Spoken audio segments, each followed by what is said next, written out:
Welcome to the Data Friday. My name is Michael Olschimke. I'm the CEO of Scalefree. We run this session here every Friday to allow you, the audience, to ask questions about any data-driven topic, let's say. Data Vault 2.0 for sure, but also the Delta Lake or data mining if you want, MPP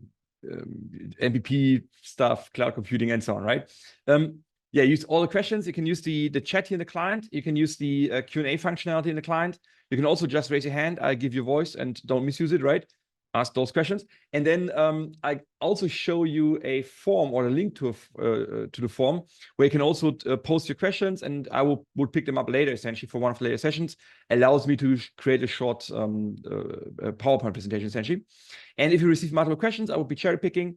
Goal is to have a short session here, roughly 10 minutes for YouTube. And if there would be no questions at all, I will talk about the cluster here, but thanks that you aren't asking a lot of questions because I didn't make much progress, to be honest. As you might have figured out by now, I was quite busy with data mining stuff the last years. So we received a question via the form. Let me just show it to you. Let me just share.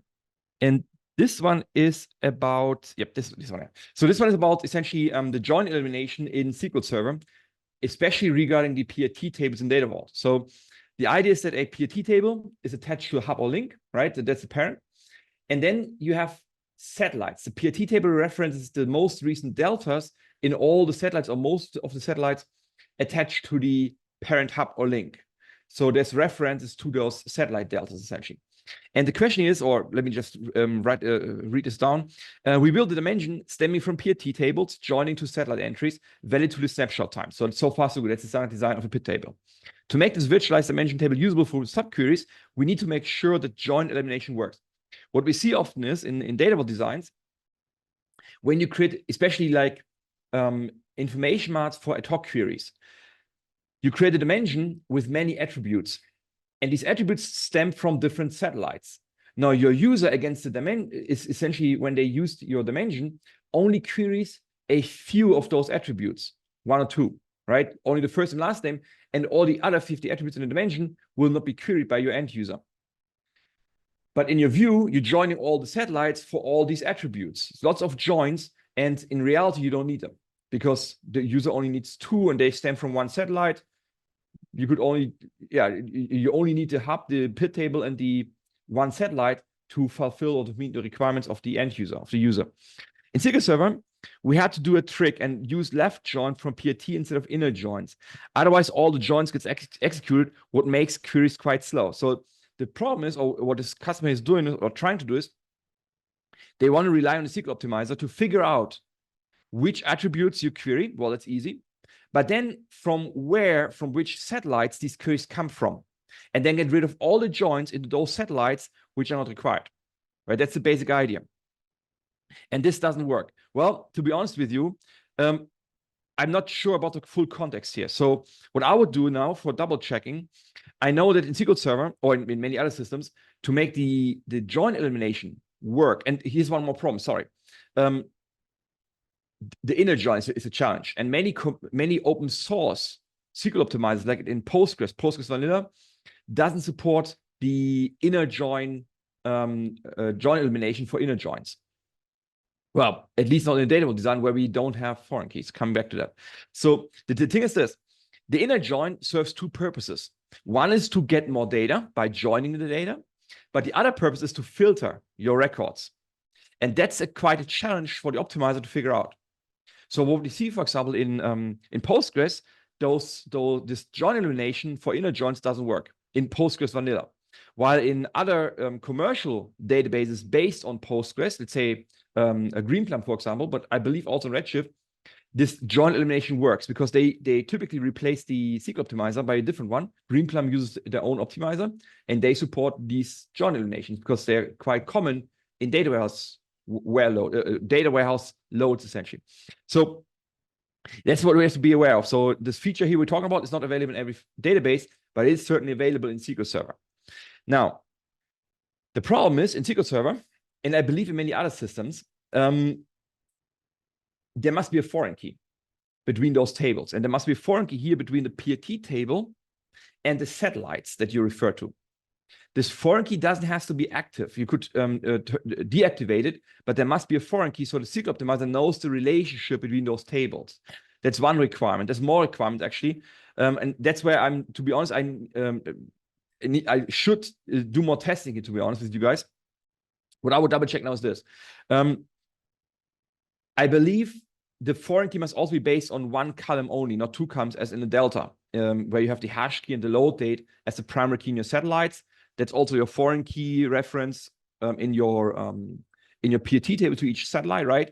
That's where you want to have the foreign key essentially, from the PRT to the satellite table.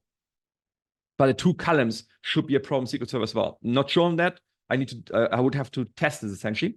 And then yeah, there are some other limitations, but that's not a big deal. So there should be no null values, but it's the primary key anyway in the satellite, I believe. So that's fine. A primary key of the satellite, right? So there's no null value. We have ghost record, but that's not null value, and so on. So there's quite some requirements to make this inner join or the join elimination on the inner join happening.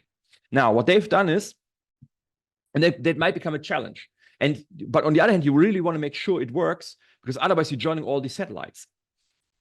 Now, the other thing is they use the left join, and left join is easier for the SQL optimizer to some extent, at least in this regard, in this context here, right? And when it's about join elimination, and that works. So they double checked apparently, and in the plan, I assume again I missed a lot of context here from this question. I assume they double check the plan. They see that these joins getting eliminated essentially to all the satellites they don't need, and that works better for them. Well, here's the thing: in SQL Server, the left join is as fast as the inner join. I mean, the inner join is the fastest. The inner join with the equi-join condition is the fastest join you can get away with in SQL Server. But the left join with an equi-join condition is as fast as the inner join. So, and that's why I would go for it. So instead of thinking about, I mean, yeah, you want to have maybe the foreign keys between the PRT table and the satellites for query optimization anyway. But instead of now modifying the model and fixing stuff, I would go for a left join then instead to make sure you're reducing those satellite joins if that's required. And we see this typically, especially in data models we produce for ad hoc queries. That's where you want to essentially avoid this. So yeah, your solution or your trick is what I would do in this case as well, especially if I'm relying on this join elimination for the dimensions. What we typically recommend is for the information marts, tailor them for the use case. So don't build a large information mart with super large dimensions, all the attributes you can imagine, all the fact granularities and so on, 50 or 60 dimension references in the facts and so on, right? So instead, tailor it for the report you want to build. Build many small information marts. That's the basic idea. Instead of one big information mart, as we did in traditional data warehousing, where everything was materialized to save essentially storage for the information, they created one big fat information mart, or called data mart back then. Another story, where you had all the facts, fact granularities, all the dimension references, all the dimensions, all the attributes, all everything. Here we virtualize a lot, especially in SQL Server, everything is virtualized, or most of your information marts, lots of your business vault should be virtualized. And that's why we create these small information marts.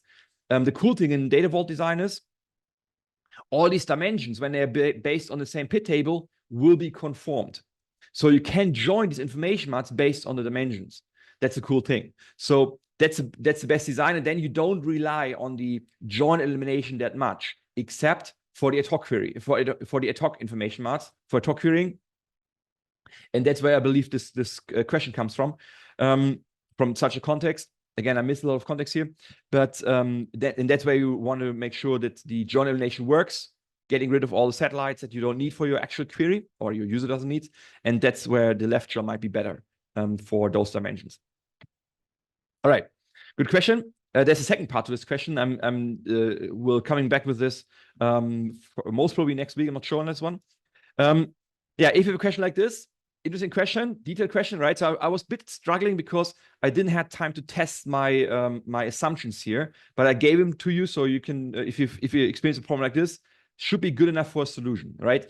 Make sure you make comments if you want here on this will end up on YouTube anyway, so you can make comments on YouTube.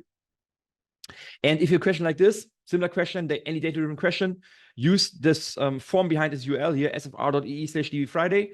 That's where you can post your question, upload maybe some diagrams of your whiteboard or your team if you want. We will publish it. I would add it to the slide.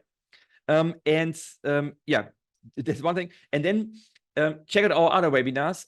We have 2 monthly webinars, one on Westgate and the other one on DBT. DB Friday is every Friday, right? As the name suggests.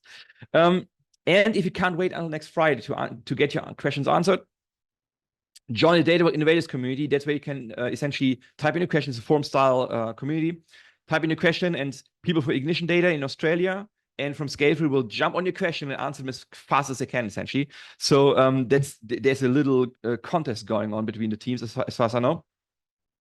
And yeah, that's also maybe a good choice. All right, thanks for joining. As I said, the weather's good. That's why we have the audience going down. It's summer break, so it's winter's coming.